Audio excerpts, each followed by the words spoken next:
27 minutes twice. Okay, right? 27 minutes.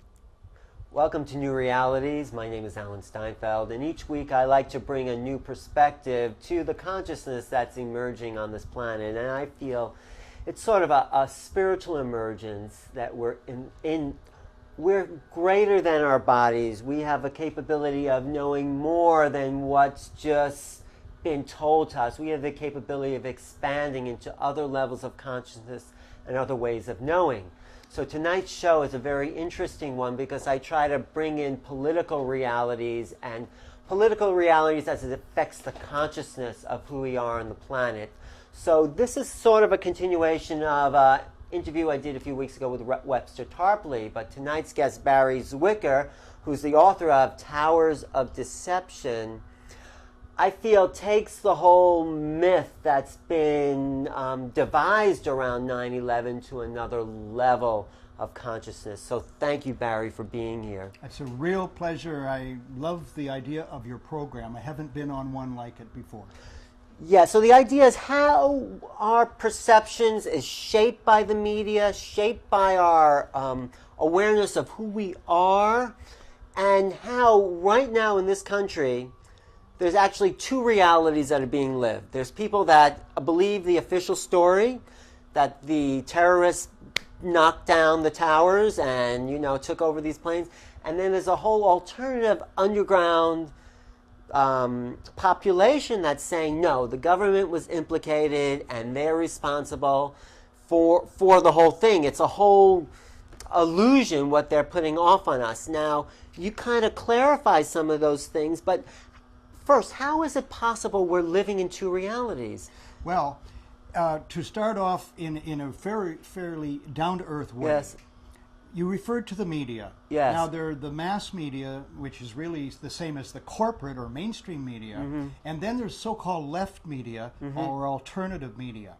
Now, taking all those into account, it is from the media that most people get most of their ideas on most subjects most of the time. That's right. This is a powerfully formative thing. You can tell these people. Yeah, and so and also we human beings live in a conceit that we're the captains of our own consciousness. I know what I believe. Nobody tells me what to believe. We have a big stake in what Steven Pinker calls the illusion of the self. And in fact, we are, as some ancients said, a part of each other. I am a part of all that I have met. I believe that was Ulysses said that. So we're always learning from each other.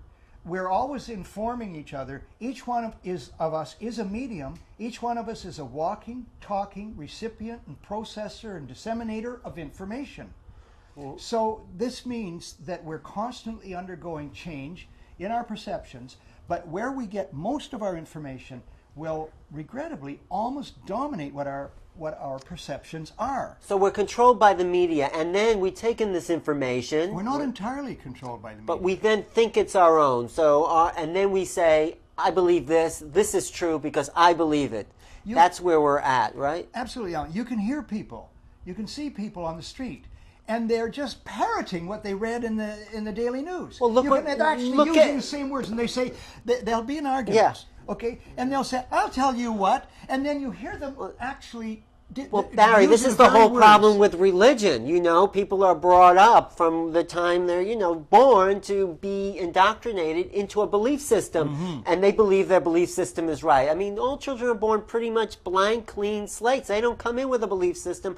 They're controlled and conditioned to have a belief system, and then they perpetuate, and that causes war. Hitler said, give me a child up to the age of 4, and I've got him forever. Right. I mean, really, by the age of 4, so much has been determined, regrettably, about the trajectory of our life. Let's go into how to undo belief systems, because, okay, this horror happens, the buildings, no one can argue that the buildings fell down. No, that's the starting point. That's the basis of all reality. Something happened out there. Yeah. So people are desperate for why. How could this happen? So the media comes in and says, this is what happens. That's the first imprint on their brain. people hold on to that because they're desperate for answers. They get the answer, and then they believe that. Now, how do we undo this initial belief and say maybe something else is possible? How do we do that? Well, one way, Alan, I think, and I attempt this in my book that you have in your lap there, Towers of Deception, the media cover-up of 9/11.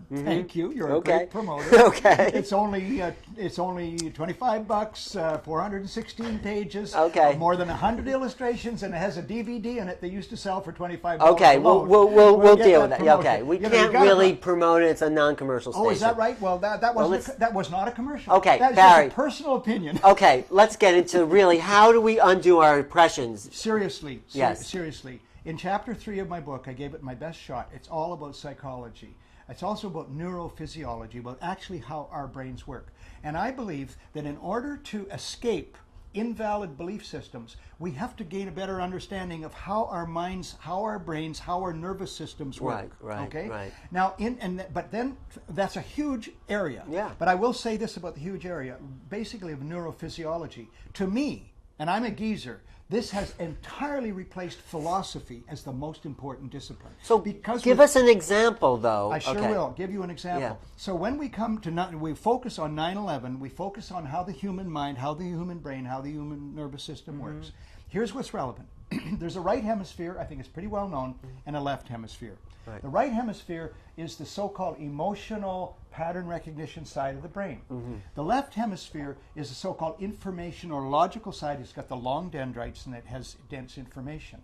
Now, you would think that those two sides would work in coordination to give us the best, most balanced, accurate, honest picture of the world. Regrettably, we are not wired that way.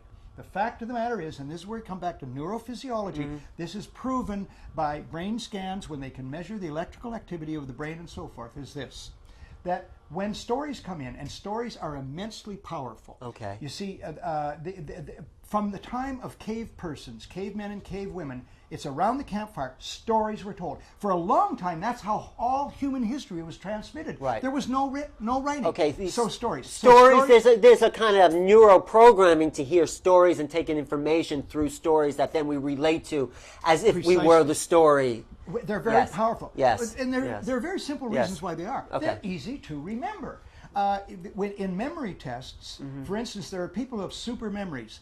For instance, you can take 4 decks of cards, shuffle them all up. And there are people, and they can be laid down one. Let me finish here. Okay, go ahead. Because this is relevant. Okay. They can be laid down one at a time. 4 decks of cards shuffled can be laid down one at a time. And there are people who can then, after that's put away, they can tell you all those cards in order. And you know how they do it? They build a story around it. The first one is the Jack of Kings. And then they say the Jack of Kings had one son. Okay, that's the ace. They build a story. Okay. Okay, that's how powerful stories are. They're easy to remember. And that's how our mind works. Our mind They have works. emotional impact. Now, the first stories that we hear, the first story we hear about anything is the one that has a big leg up on everything. We hear about the tooth fairy. We hear about Santa Claus. Or we hear that America is just a benign, wonderful democracy that only wants to bring good and democracy and help to all the world because America is an innocent, wonderful country. You know, that is a story, okay? Yeah. Gets planted on the right brain. Now, here's where things go really wrong. Okay. Where they go wrong, where they come unstrung, where Barrie where is they Canadian, actually. yeah, So yeah, I'm Canadian. So here's what happens. When there's a story in the right brain, and now we're talking about the official story of 9/11. Yes. Which was imprinted on us hypnotically by this gigantic, stunning, iconic event, which threw us all into a state of hypnosis and infantilization. Yes, Okay, it's a trauma. Trauma does that. It I know was trauma. anyone who saw it, even on television, experienced trauma. That's right. And the So- limbic system takes over, next down to the reptilian system. And this is why everybody can remember where they were. They're called flashbulb moments. You only get flashbulb moments. Where were you when JFK was killed? Right. Where were you when the towers came down? You can remember all that. You can Right. remember exactly who said what. Flashbulb moment, limbic Right. system. This is, you're in a state of high alert. Now, people think in the state of high alert that it's fight or flight. It's not. It's fight, flight, or appeasement. These are the 3 Appeasement. ways. Now explain that. Well, these are the 3 ways that people survive. You heard of the Stockholm Syndrome? Oh yeah, where Yeah, the okay. victim identifies with their That's captors. right, that's right. You know, Shakespeare said, "Your if is your only peacemaker." The chance to imagine or place or make sense of things, no matter how distorted the facts are. Our mind wants to make sense of it. Oh, that's in my book. Yes. It's in my book. So the appeasement, go into that part. Well, no. The appeasement in this case isn't actually that important because it's fight, flight, or appeasement. Now, with the story. But just explain appeasement, because appeasement is this: that if you can put it in ordinary terms, say in a schoolyard, and there's a bully. Now, when you face a bully and say you're not a bully, you're being a victim of the bully. Right. So what are your choices? Now, you can fight the bully, but suppose the bully is in grade 9 and you're in grade 4. That ain't so feasible. Right, okay. Or you can run. Now, supposing the bully is not only bigger than you, but faster, so you can't run. So what's left, and this is from our survival of the fittest, from the natural selection process, the thing left is to say, hey, bully, I kind of like you. Oh. That's the one way to stop the bully from hitting you. You appease the bully and say, "What were you after my marbles? So here's my marbles." There's a part of the human intelligence that overrides the initial primitive response. You're saying deep intelligence, a survival mechanism. Okay, so that's imprinted in us as well. You say to the bully, like, what happens? A guy comes up to you in the street, he's a mugger. You say, "Oh, here's my money." You don't fight him and you don't run. You say, "Here's my money." It's like the woman. Anyway, there's lots of stories where people were friendly with robbers and they, ended up having tea with them. And more than tea. Yeah. The Stockholm Syndrome is based on an actual bank robbery in Stockholm, Sweden. Oh, okay. And so the bank robbers took the bank staff hostage, and they were males and they were female tellers, and they held them hostage for several hours. And during that time, some of the robbers had sex with the tellers. So the tellers found, they don't want to get killed. A good way not to get killed is have sex with the person that might kill you. Okay. Okay. What you get laid or get killed? Okay. Get laid is the better.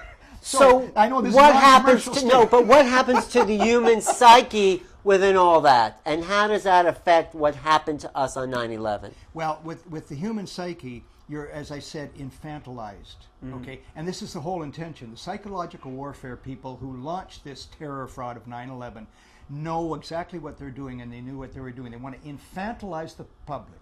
And it's the same thing that CIA interrogators do in a small room with a bare bulb when they're just grilling one person. They get the person so broken down that the interrogator is the only reality for that person.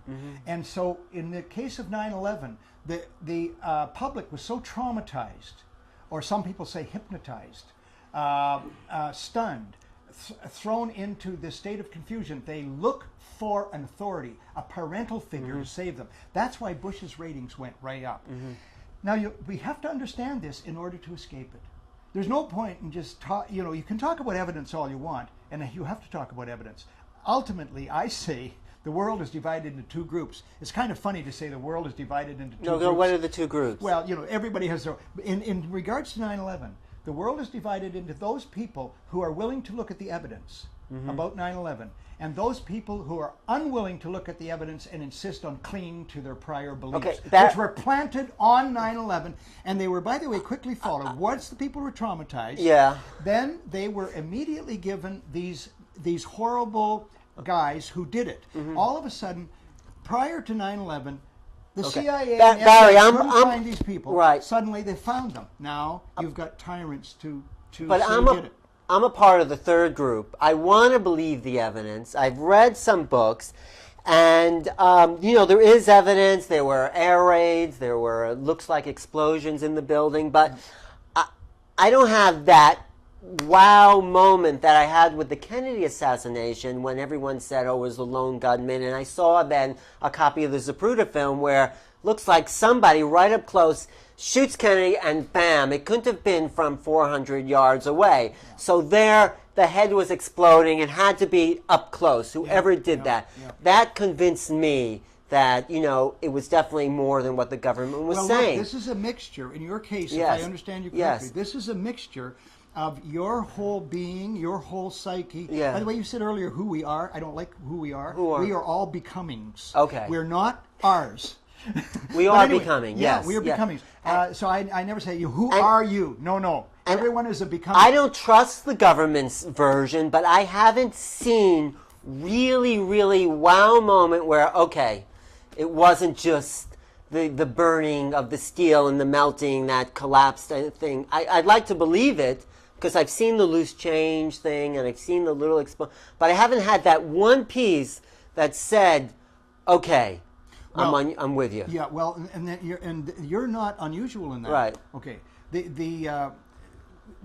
This is where your psyche, Alan, your becoming, Okay. everything you have been and everything you're coming to be, Okay. intersects with this traumatic event of 9/11. Okay. Now, if you had, like me, a lifelong interest in aviation. Okay, so I was in the Royal Canadian Air Cadets. I became a flight sergeant. I flew a Twin Beach, and I've always been vitally interested in aviation.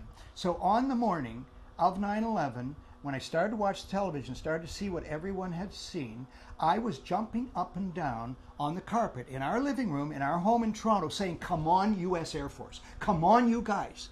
I believed that America was under attack, as the CNN crawl was telling us. And I said, this is war. I said, even before an announcer said, I said, this is war. I don't care. Call it whatever you want. This is war. Somebody has declared war by a frontal assault on America. So I said, come on, U.S. Air Force. And we were told airliners are flying all over Hell's Half Acre. And I said, where's the Air Force? Come on. My wife said, quiet down, for God's sake.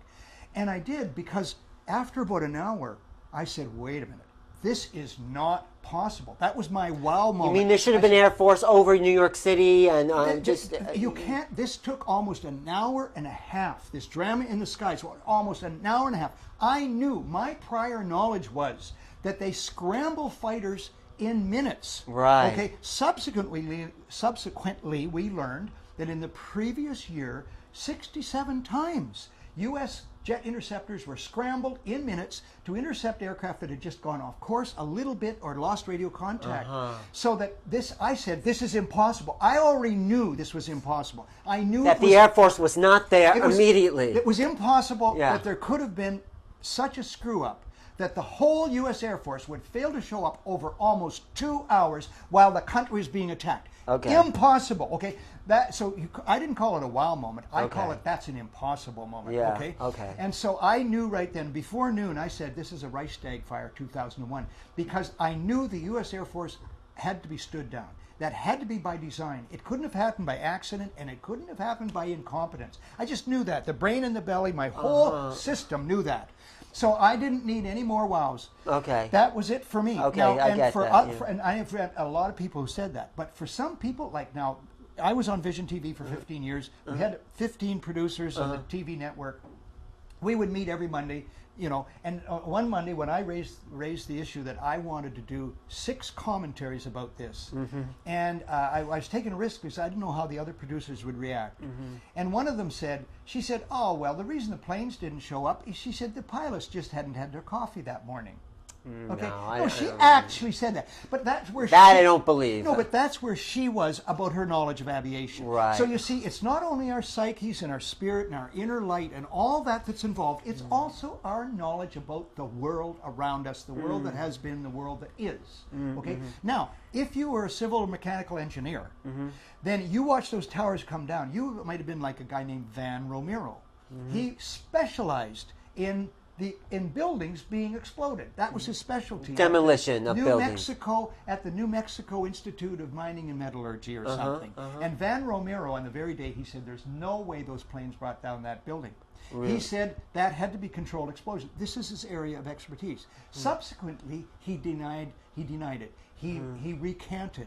And it turned out that he was the development officer for that university, and he was on his way to Washington, and subsequently he raised more money for that university in defense contracts than anybody had. So he was bored out. They said to him, if you're going to stick with what you know, you attach your expertise, you make a public statement, you ain't getting no money from the U.S. Department of Defense. So, but again, the point is that he knew buildings, and that was his wow moment. Okay. Now, there's a wow moment for everybody in this. It could be how George Bush stayed in that classroom after he was told by Andrew Card, America is under attack. He's the commander-in-chief, he's the president, and he stays there for at least 8 minutes reading a story. Well, he does look shocked, though, in that video. Yeah. He does look. Well, you know what? We had a comedian who was the master of ceremonies at the Saturday night. You know, we had music and Yeah, everything yeah. on Saturday night. And the comedian said, listen, that bit of tape you showed me, he said, Barry, I want it looped. I want it looped. And he just kept making statements. He said, you know why Bush is sitting there? He has peed his pants. But the thing is, no, it's not possible. It's not possible that George Bush, the commander-in-chief... He's not very smart, you know. No, he's not that dumb. No, okay. He well, really, I think he just didn't know what to do. No, it's no, like he... No, that's looking for Or, excuses. well, No, an that's not- advisor should have at least said, you know, George, you should leave now. Well, take it the Secret Service was with him. Yeah. The Secret Service's job descriptions includes protecting... So why did he sit there, do you think? What was going on? Because it was all scripted. Because that's why he took the longest vacation of his career at Crawford, 42-day career before 9/11 To be happened. briefed about... I meant to say 42-day vacation before 9/11. He had to... I think it takes him a long time to learn his lines. I'll get to that. But then he had all as president he had to do.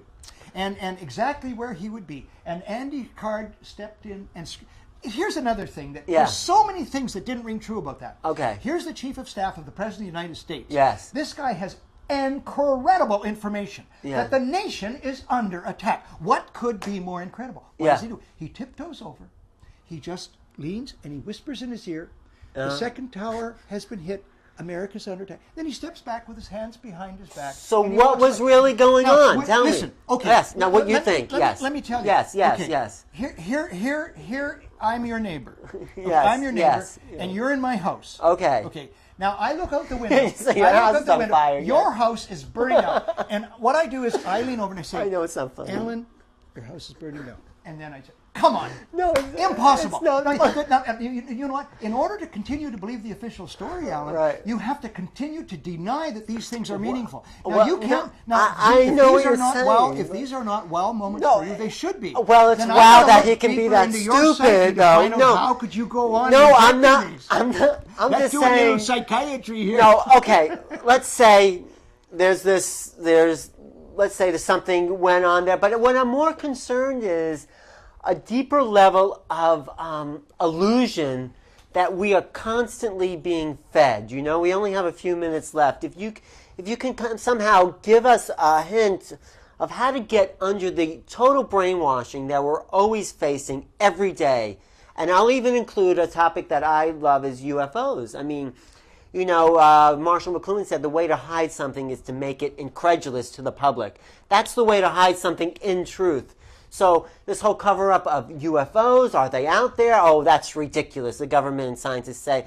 So we're constantly being fed and conditioned to believe something that's not true. In these last few minutes, how do we get underneath that and start to think for ourselves? Well, you know, it's been said over and over again, but it's just advice, which is just so many words, to be skeptical. Be critical, be skeptical. Of the means official. Just not accepting what you're told. So we're having conversation now. Neither of us should accept what the other, you know, just say, oh yeah, Alan, there are UFOs. Sure. No, if I don't believe that, I have to say, could you give me some evidence? Right. And even if I give you evidence, your belief system will not let it in. You even talk about my belief system will, as a matter of fact. But you talk about how some people's belief system will not let in what's incredulous to them. I'm proud to say Yes. that I am not an incredulous person. Okay. I am a skeptic, but I found that people need to find a balance between skepticism and incredulousness.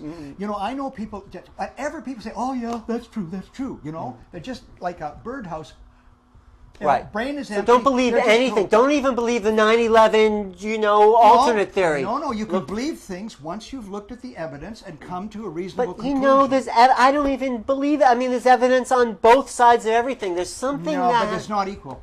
You think so? No, it's not equal. In a court of law, they balance all the different kinds of evidence. And at the end of the day, they have to say, beyond a reasonable doubt, the evidence points to this. Even courts of law can be wrong, so you still have to maintain a tentativeness about it. But the fact is, we cannot go through our whole lives just saying, well, there's two sides and two sides and there's two sides. Well, no, I don't want to do that. That's one of the worst things that journalism does, a of mechanical course. idea of balance. Yes. So when you say there's evidence on both sides, actually there's not. If you take the official story, Yes. there's zero evidence zero Evidence evidence that- to prove that the official story is correct, that 19 crazed Muslims with box cutters caught the whole of the U.S. intelligence, military, diplomatic, and political Okay. establishment totally off guard. There is zero evidence for that. We have nobody convicted in a court of law. We have, there's Okay. nobody has been I'm brought. siding more towards you, but Well, I'm I just hope saying. so. No, but I'm just saying in general.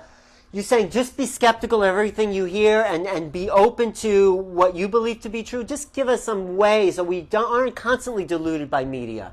Well, look for patterns. Look for who benefits.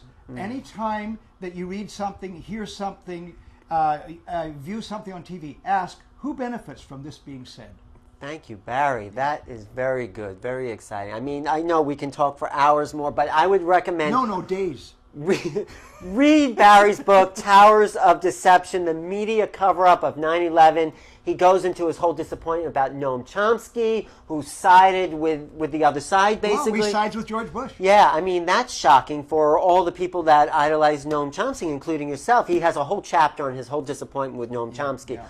How can we find you? Do you have a website? Can you give people your website and your email? Well, I'll give my email. My website's okay. Greatconspiracy, one word, .ca.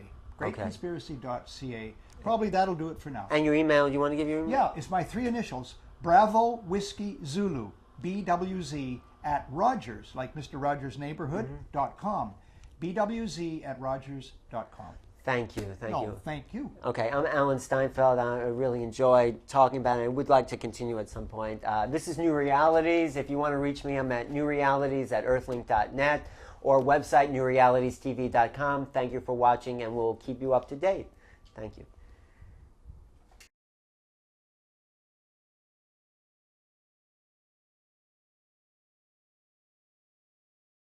I'm your neighbor. Yes, I'm your neighbor, yes. and you're in my house. Okay. Okay. Now I look out the window. So your I look house out is the on window. fire, Your yeah. house is burning up, and what I do is I lean over and I say, I know it's not funny. Alan, your house is burning up, and then I say, come on. No, Impossible. It's not funny. Now, you know what? In order to continue to believe the official story, Alan, Right. you have to continue to deny that these things are meaningful. Now well, you can't. no, Now, I if know these what are you're not saying, well, if but- these are not wow moments No, for you, they should be. Well, it's Then wow I gotta that look he can be deeper that into your psyche stupid, to though. find out No. how could you go on? No, and I'm not. these. I'm Let's just do a little saying. psychiatry here. No, okay.